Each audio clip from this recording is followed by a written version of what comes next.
Venezuela के बाद क्या अब ईरान की बारी है? डोनाल्ड ट्रंप के दिमाग में आखिर चल क्या रहा है? क्या वो अब ईरान पर हमले की प्लानिंग कर रहे हैं? ये सवाल इसलिए उठ रहा है क्योंकि ट्रंप प्रशासन ने जरूरत पड़ने पर ईरान पर हमला करने की रणनीति पर शुरुआती चर्चा कर दी है। ये बात अमेरिकी मीडिया रिपोर्टों के मुताबिक वॉल स्ट्रीट जर्नल की रिपोर्ट में कही गई है। रिपोर्ट में यह भी कहा गया कि जरूरत पड़ने पर ईरान पर हमले की कार्य योजना पर अभी कोई अंतिम फैसला नहीं लिया गया है। अभी तक किसी भी सैन्य या वायु नौसेना तैनाती की योजना सामने नहीं आई है। आपको बता दें कि ईरान में विरोध प्रदर्शन का दौर लगातार जारी है। इसी बीच डोनाल्ड ट्रंप प्रदर्शनकारियों का समर्थन कर रहे हैं। खामेनेई और ट्रंप के बीच में तनातनी तो जग जाहिर है, तो वहीं ट्रंप का कहना यह है कि ईरान आजादी मांग रहा है। इसमें उनकी मदद करने के लिए अमेरिका तैयार बैठा है। इतना ही नहीं, ट्रंप खामेनेई सरकार को लगातार धमकी भी दे रहे हैं। ट्रंप ने एक बार फिर से सोशल मीडिया पर लिखा है कि ईरान आजादी की मांग कर रहा है। शायद ये पहले कभी नहीं हुआ। मदद के लिए अमेरिका तैयार है। इसके बाद ये कयास लगाए जा रहे हैं कि अब अमेरिकी कहीं ईरानी सरकार के खिलाफ सैनिक ऑपरेशन शुरू तो नहीं करने जा रहा। हालांकि ये सिर्फ कयास ही है। अब तक ट्रंप प्रशासन की तरफ से कुछ भी साफ नहीं किया गया। ईरान में उग्र विरोध प्रदर्शन के बीच में ट्रंप का यह बयान काफी अहम माना जा रहा है। इसके कई मायने भी निकाले जा रहे हैं। ट्रंप के साथ ही अमेरिकी विदेश मंत्री मार्को रूबियो भी प्रदर्शनकारों का समर्थन कर चुके हैं। रूबियो ने कहा कि उम्मीद है कि लोग अब समझ गए होंगे ट्रंप कोई खेल खेलने वाले नहीं है। इसी मुद्दे पर अपने खास जो मेहमान जुड़ेंगे उनके साथ हम चर्चा भी करेंगे। और इस वक्त ये तस्वीरें भी लगातार सामने आ रही हैं ईरान से। विदेश मामलों के जानकार हैं रवि अरोड़ा जी हैं। बहुत स्वागत है आपका। रवि जी इंडिया न्यूज पर, साथ ही defence expert retired colonel T P Tyagi ji हैं। बहुत स्वागत है आपका सर इंडिया न्यूज पर। टीपी त्यागी जी, सबसे पहले आपसे मैं जानूंगी अमेरिका और खास तौर से ट्रंप की ओर से दिए गए इस बयान पर कि ईरान आजादी की मांग कर रहा है और अगर जरूरत पड़ी तो अमेरिका मदद करने के लिए तैयार है। कैसे देखते हैं आप इस बयान को अमेरिका के? क्या किया और फिर जो दूसरी पार्टी है यानी कि अमेरिका, इजराइल और रजा पहलवी और जो प्रोटेस्टर्स है वो क्या कर रहे हैं। अब ईरान ने ये कहा है कि जो भी प्रोटेस्टर है, जो भी रॉयटियर है, वो एनिमी ऑफ गॉड है, यानी कि वो खुदा का दुश्मन है। और खुदा के दुश्मन के लिए उनके रूल 186 में प्रोविजन है कि उसको फांसी की सजा दी जाएगी या उसका दाहिना हाथ और बायां पैर काट दिया जाएगा। एक बात। दूसरा, वो ये कह रहे हैं कि खुर्रम शहर जो एक पोर्ट सिटी थी जिसे 1982 में उन्होंने इराक से जीता था, उस सक्सेस की जो धुन बजाई जाती थी वो धुन बराबर बजाई जा रही है। और वो ये प्रसार कर रहे हैं अपने टेलीविजन से कि लोग बाग निकले हैं खोमेनी के समर्थन में। इंटरनेट बंद कर दिया गया है, फोन काट दिए गए हैं, लेकिन वो ये भी कह रहे हैं कि स्कूलों के अंदर ऑनलाइन शिक्षा चल रही है। समझ में नहीं आता ये कैसे हो रहा होगा।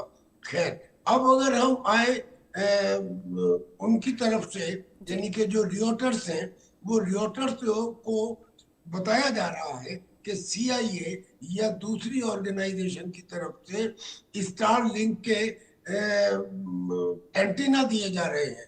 और एलन मस्क ने कहा है कि मैं इनको ये फ्री सर्विसेज इंटरनेट की स्टार लिंक से प्रोवाइड करूंगा।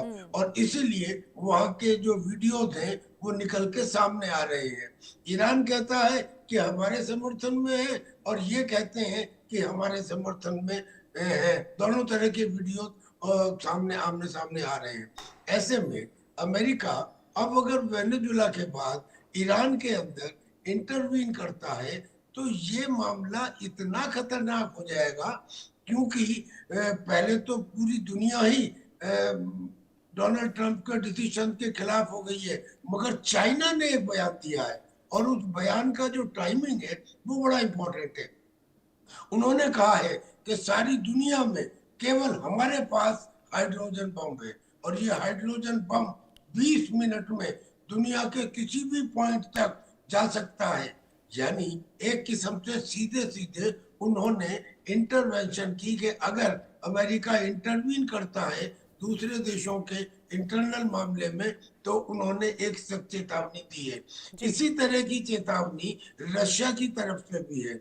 रशिया और ईरान, ये रशिया और चाइना, ये दोनों ईरान के समर्थक हैं। और खाली टैसिट अप्रूवल नहीं, एक्टिव कन्नाइवेंस भी है, क्योंकि रशिया ने अपने एयर डिफेंस सिस्टम, अपनी कैलिबर मिसाइल, ये सब पहुंचा दी हैं ईरान के अंदर ऑलरेडी। और ईरान ने अपनी जो मिसाइलें थी, करीब करीब 100 मिसाइल हर महीने वो बना रहा है लगातार, और उन मिसाइलों को मॉडिफाई कर दिया गया है, सॉलिड फ्यूल कर दिया गया है, उनकी मारक क्षमता बढ़ा दी गई है। और एक वीडियो सामने आया था जिसमें ईरान का कोई व्यक्ति उनका जो एटॉमिक चार्ज है, जो एटॉमिक वार है, वो उसको पुचकारता हुआ दिखाई दिया था। यानी ऐसा प्रतीत होता है कि अगर अमेरिका ने इंटरवीन किया तो ईरान या तो अपनी आईसीबीएम का इस्तेमाल करेगा, बैलिस्टिक मिसाइल का इस्तेमाल करेगा डायरेक्टली अगेंस्ट अमेरिका, और या अगर उसने एटॉमिक बम बना लिया है तो वो उसका इस्तेमाल कर सकता है, क्योंकि ये इस्लामिक कंट्री है। You never know when there is a existential threat, तो आप किसी भी हद तक जा सकते हैं। जो खोमेनी है, खोमेनी ने तो सीधे सीधे कहा है अपने प्रोसिक्यूटर से कि आप जल्दी से जल्दी जितने रियोटर है इनके खिलाफ चार्जशीट करो, इनके चार्ज लगाने के बाद में उसका ट्रायल करो, तेज गति से इनका निवारण भी करो, और जिन्होंने इनको सपोर्ट किया है, जो पर्सनली नहीं भी आए हैं डेमोन्स्ट्रेशन में, उनके खिलाफ भी एक्शन लो।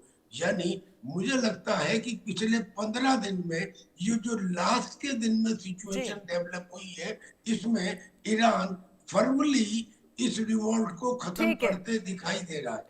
रवि जी, आपको क्या लगता है ट्रंप के बयान को लेकर? जी बिल्कुल, मुझे लगता है कि अब खामनेई का तख्ता पलट होना लगभग तय है, क्योंकि खुद खामनेई भी तबस के जो वहां का रेगिस्तान है उसके अंदर किसी सीक्रेट लोकेशन पर चले गए हैं। दूसरा, जिस प्रकार से अमेरिका आज से नहीं बहुत लंबे समय से तैयारी कर रहा था, और जो जैन जी का जो ये पूरा माहौल बना है, 30 प्रांत 110 शहर, और लगातार जिस प्रकार से सरकारी इमारतें फूकी जा रही है, 25 मस्जिदें फूक दी गई, बैंक फूके जा रहे हैं, तो मैं समझता हूँ इसके पीछे पूरी तरह से अमेरिका काफी समय से जो तैयारी कर रहा था। क्योंकि आपको याद होगा जो है अमेरिका और इजराइल के बीच में पिछले साल भी एक मीटिंग हुई थी, जिसके अंदर यह तय हुआ था, एक पूरा रोड मैप बनाया गया था, उसके ऊपर अब कार्रवाई करने को अमेरिका पूरी तरह से तैयार बैठा है। क्योंकि ये साफ पता चलता है कि इस पूरे जो जैनजी सड़कों पर उतरे हुए हैं, इनके पीछे कहीं ना कहीं पूरा प्लांटेड है, और इसको अमेरिका डायरेक्ट, क्योंकि अरब देशों से एक साथ दुश्मनी लेना या पूरी दुनिया के सामने जिस प्रकार से भी टीपी चार्ली बता थे कि वेनेजुएला के बाद अब अगर वो एकदम से ईरान में दखल करता है, तो कहीं ना कहीं वो पोजीशन को समझ रहा है कि किस प्रकार से कार्रवाई की जाए। नहीं तो इतना टाइम लगाने वाला अमेरिका नहीं है, लेकिन सच्चाई है कि वो जानता है कि इस कार्रवाई के बाद रिजल्ट क्या आएगा, खाड़ी देशों से कैसी प्रतिक्रिया आएगी, रूस और चाइना का क्या अगला कदम होगा, भारत की प्रतिक्रिया क्या रहेगी।